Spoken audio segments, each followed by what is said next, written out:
Good afternoon. I'm Mark Acosta, Assistant Metro Editor here at the Press Enterprise and PE.com. I'm here with Michelle Clampy, one of our education reporters here in the Temecula Bureau of the Press Enterprise. We're here to talk a little bit about charter schools, particularly the Santa Rosa Academy. Now, I understand, Michelle, they wanted to build a campus near Menifee, and some neighbors were opposed. So maybe you could start off by telling us why the school needs a new campus, and start off there, maybe. Okay.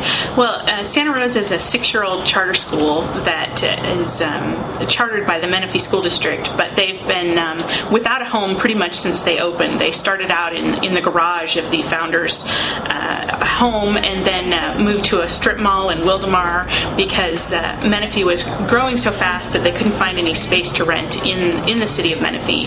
And charter schools face some additional challenges compared to traditional public schools in trying to find facilities because they don't have the same resources to rely on. So Santa Rosa's had a plan for a few years to build a permanent campus, and they had picked out a spot near Menifee to a 25-acre piece of land where they had hoped to build a campus for the whole school. The parcel on El Centro and Wickard, we actually looked at the one in front of it, which was El Centro and Scott, right up there on the front, and we were hopeful that would work, but it ended up being rezoned for residential. But we went one parcel back to Wickard, and we were able to find that one and work on a deal with that one. But there were about 3 that we were working with in trying to make deals with, and the only one that worked out was that parcel. So, it sort of was a process of elimination. In some cases, we had no control over whether we could actually have that site or not.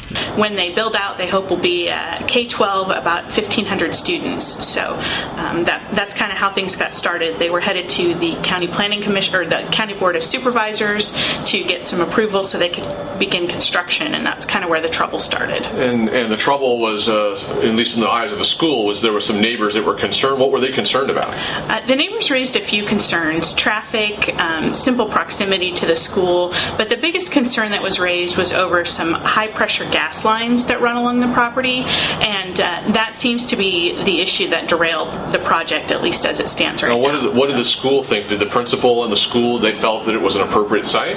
They had a hard time finding a site when they finally settled on this one. They felt like they did everything that they should do and could do to ensure that the site was a safe one. They had inspections, they had environmental reports, and the county planning department had recommended approval of the site. We felt like our campus itself really would fit in nicely with that area. We didn't anticipate a lot of problems. There are very few neighbors out there, so we didn't anticipate a lot of the issues. So it did come to us as a surprise. So then ultimately it went to the Riverside County Board of Supervisors for a vote, and what happened there? The County Board of Supervisors, Supervisor Jeff Stone in particular, raised some concerns about the gas lines and what might happen if something went wrong with those gas lines down the road and harm children on the site. They didn't completely outright reject the proposal. Essentially, they tabled the proposal, and Supervisor Stone has said that he would like to work with the school to find a better site somewhere else in the vicinity. So that's where we're at right now on that. Now, this is taking a little bit of a broader look for a second. This is a big issue for charter schools, is it not, finding facilities? It is. Typically, a traditional public school would not have to go to the supervisors for approval. They would have to go through the Division of the State Architect and the Office of Public School Construction, sometimes a cumbersome process that can take a long time. Charter schools are exempt from some of those rules, but as a result, they are subject to the local land use rules, such as the County Board of Supervisors, the local planning commission. So there's a lot of eyes watching this particular issue because the county's never had to deal with a charter school land use issue before, and there are some concerns that maybe they're being held to a higher standard than they would be if they were just another grocery store or church or private school going into the area. We can actually be in this facility because we are held to local building codes. And so as a private school, as a church, as Starbucks, as Ralph's, we can be in a building that has specific levels of expectations where a traditional public school cannot. Right. So looking back at Santa Rosa, what's next for them? They're working with Supervisor Stone and going back to the drawing board. At this point, they thought maybe they could reconfigure the properties to alleviate some of the concerns, but Laura Badillo, the principal and executive director of the school, said she doesn't want to put any more more money into a site that they aren't sure will gain approval. And I think at this point it's a matter of utilizing whatever help the county is offering us so that we can make sure that this doesn't delay us too much, because I think that's the key piece. Is everything has been timed so that the bond issuance went out at the same time as we started grading and all of those. So every day we lose is crucial to us. They're looking around the Menifee area to see if they can find another property. Since they looked last time, there's some new properties available. Whether or not they'll be affordable for the school is another issue. My hope is that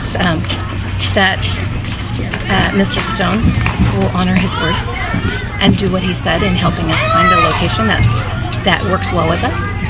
That, after all, he's the one that put that out there. I would love to see him step up to the plate. The priority is the kids. I've got to look after these kids. I have, no true desire to be out there waving a flag solely for charter schools, because I think it's about kids. The bottom line is it's really about what we can do for them. And I look at them and I think, we got to get you guys a building. So you can be sure we'll keep our eye on it here at the Press Enterprise, and watch for Michelle's story in the Press Enterprise and on PE.com. She's writing it along with colleague Dwayne Gang. That's it from Temecula this afternoon. Thanks for watching.